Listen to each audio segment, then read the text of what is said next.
Alright, back at it again, and as you can see here, I've got that sexy in freezes leader, because I'm trying to get some more Jackie Chun in my life. And if you don't have that free Frieza team, especially the Int one, you're a fucking asshole. I mean, if you've had all this time, you really should have that sexy Int team. I mean, I eventually got enough saves to make an Int Saiyan team, but this Frieza team is really fucking remarkable. And right now, there's double drop rates for all these characters. So if you're not a fucking asshole, you'll take advantage of that. That way, when the LR Goku event comes, you can actually participate in it. But I know that event's going to come. People are going to go, oh no, how do I participate? Too late. It's too late at that point. You got to have your team ready. Team ready. But yeah, Super Strike characters are coming, boy. Get those drop rates going. So I think I'm actually going to fight these Mongs on the way. If you don't know, a lot of shit's been going on in the news recently. I mean, just a couple of days ago, there was yet another terrorist attack in Nice, France. Some dude who was just in half of an 18-wheeler, so I guess you could say 9-wheeler, was just going around running people over. He actually ran over and killed 85 people. There was more who were even fucking wounded, which is almost mind-boggling, because I don't know why, I was like, fuck, dude, how the fuck did he do that much damage with an 18-wheeler, or half of an 18-wheeler? But, hey, where there's a will, there's a way. That guy wanted to fucking terrorize, and he had a car, and he said, fuck it, I'm going to do it. He didn't need bombs or guns this time. He just needed a little bit of willpower.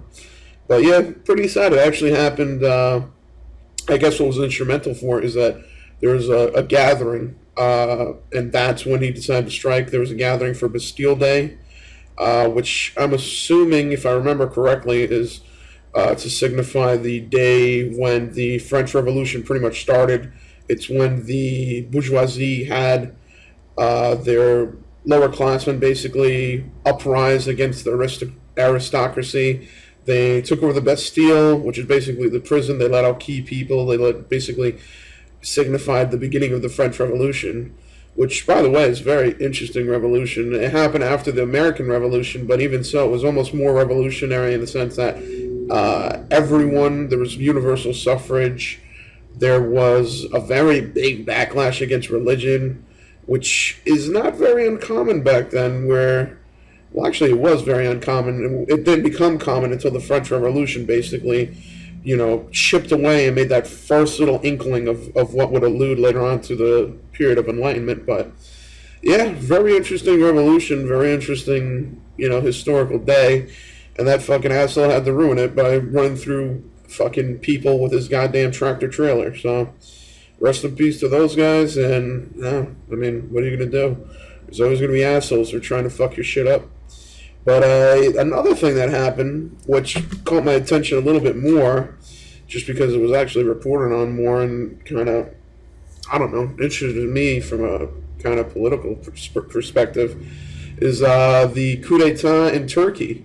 It was an attempted coup d'etat where basically the military overthrows the executive branch or the leadership of the government, and it failed, but it did do a lot of damage. Currently, the airspace for the United States to land and go out from Turkey is closed.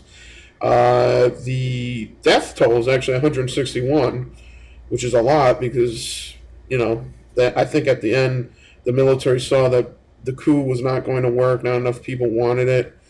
It just wasn't going to go through, and they just got mad, decided to run people over with tanks and shoot people with fucking helicopters, which is always nice. It's always good to do that to civilians. But if you were to look at the history of Turkey, the great buffer zone between the East and the West, the protector of the Western world, at least, it was more so during the time, I actually got a card drop, during the time of the Ottoman Empire, and then later on during World War One, but it still kind of exists today, especially with ISIS and all those fucking assholes. It is, Turkey, it's not surprising for a coup to happen in Turkey, just because of the fact that it's so split. Erdogan, the president, he's very religious. Not to say that everything he does is instrumented and chosen by Islam or, whatever he does is based off of religion, but he is fairly religious. And you think it's weird because Turkey is almost a Muslim country. I'm not going to say it's a Muslim country, but it's almost a Muslim country. Now, and I'm gonna go for the super elite because I need hella. I have so many fucking Vegeta cards. I need this guy in my life. So let me see. Let me stop fucking hiccuping. All right, we'll get that. And hold up, the political thought can stop, so I can rock. Look at this tech team, fucking beautiful. Here we go. So it's a very weird split down the middle country. I have family there. I was actually planning on going for the summer just to see family. Thank God I fucking didn't go. Every Tuesday there's a terrorist attack. Every fucking Thursday there's a coup. Fuck that shit. I'm not trying to get shot. If I went to Turkey and like I got shot or I got killed right before I graduated from college, I think I'd kill myself before I died. Like I'd just be so fucking pissed. Like I'd be done. I'd be done with the world. I'd be like, fuck this shit, bro. Spent all that goddamn time in Calc 1, 2, and 3, and this is what I get. Fuck that. So enough making this about me. It is a very split down the middle country. Some people are very religious, others are very secular. And this is shown, I mean, when I lived in Turkey, I actually lived in Turkey for a year when I was younger. I don't know why. I mean, God bless the USA. I'm never leaving this fucking country. I don't know about Europe. Europe claims to be, a great place, but I don't believe it. The US of A is where it's at, baby.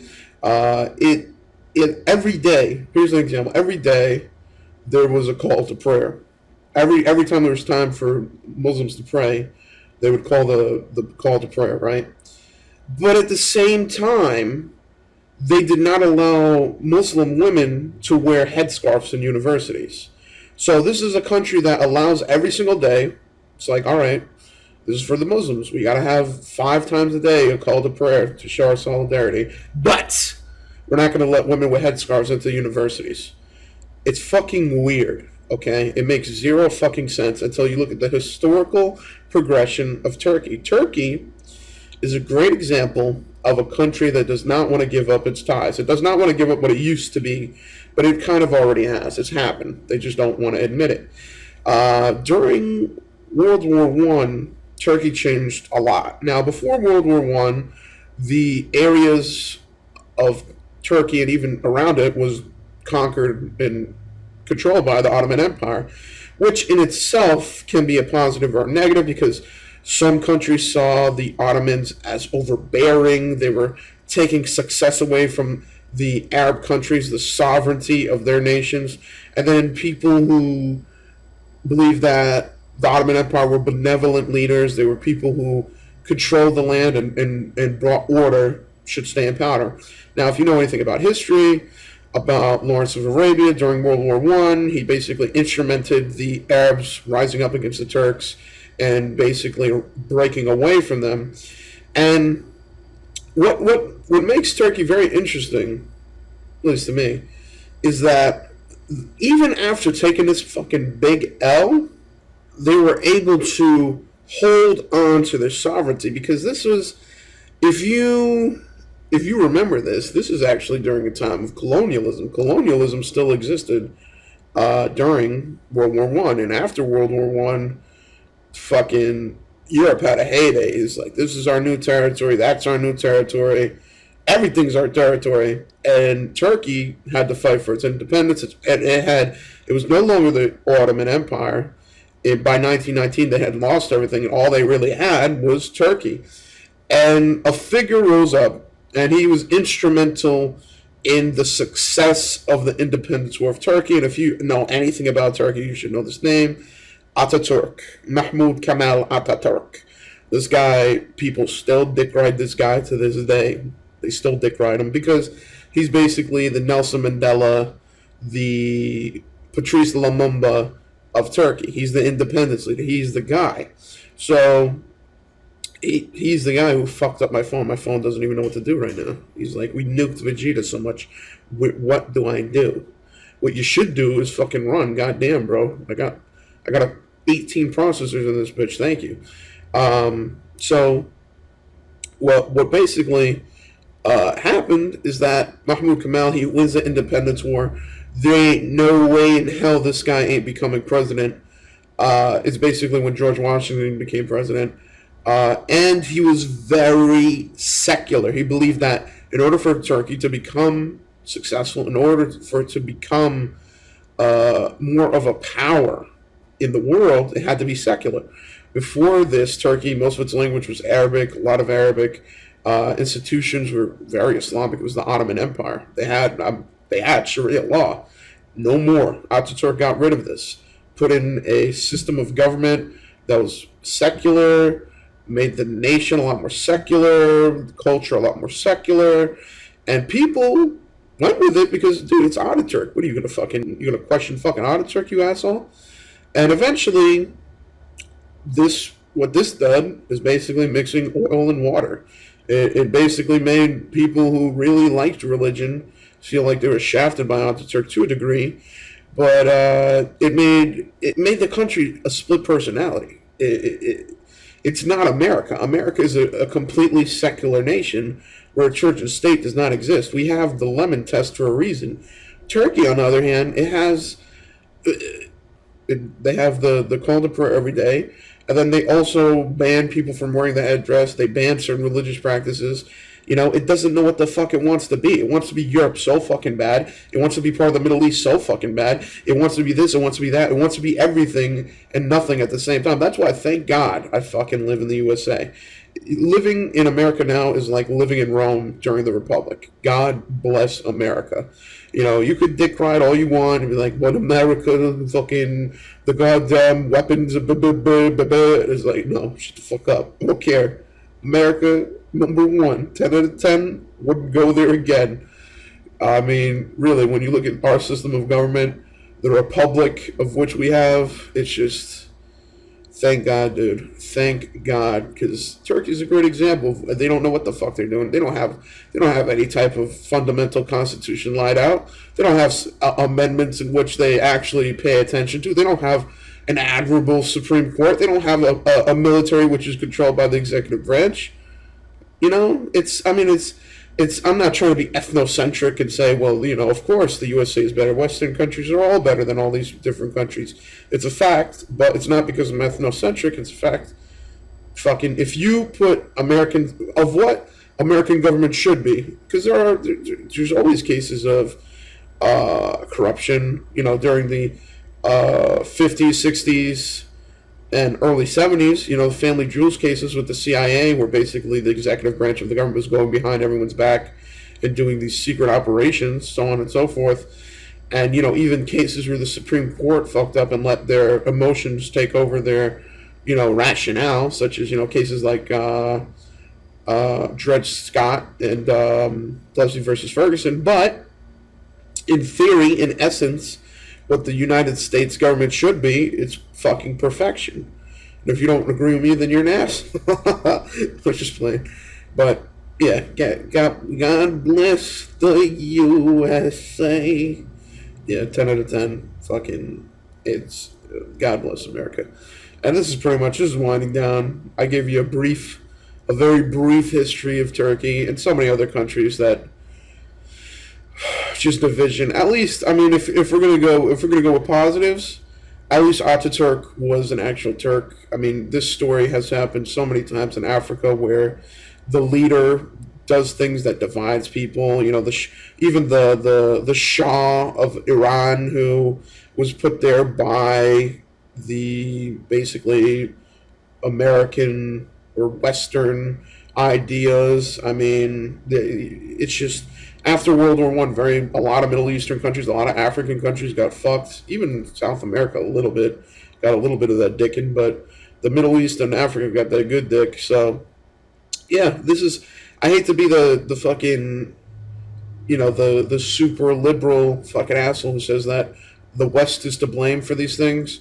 But it's a fact that if the West had not gone on their conquest with colonialism and expansionism, that a lot of these countries would not have so many coups. I mean, Turkey, it may be the case that even without it, they might still have the coups. The Arabs may have got sick of the Ottoman Empire and left and said, fuck this, I'm leaving.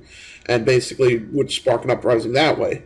But I think it's a lot more likely that because of Western expansion and division, it kind of led to the perfect storm to create a Ataturk, who, by the way, is not bad. It's just the fact that I think he was very one-sided and one-minded in that he had to have a secular state. He did not want a democratic process in order to achieve this. He needed the perfect storm in order to create what is known as a secular state without really the people's consent. But hey, dude, maybe if he asked them, it'd be, well, I don't know. I don't know if it'd be as bad as it is now, but I just don't know. So here we go. I got 4 of these cards. Let's see. Let's see, baby. I'm trying to up this guy's essay. So far, I've been successful 3 times. As you can see, there's a 30% chance. If I were awakening him, it'd be 50%. But yeah, I just upped my PyCons essay to 10. You don't know how many fucking medals I used. So come on, baby. Come on, baby. Come on. Give me 1 at least. Come on, dude. Out of 4, at least give me 1. Fucking have some mercy, dude. Okay. All right. Okay. All right. Okay. So, okay. Got him to SA5. So at this rate, I'll probably be done with this by next Tuesday, hopefully.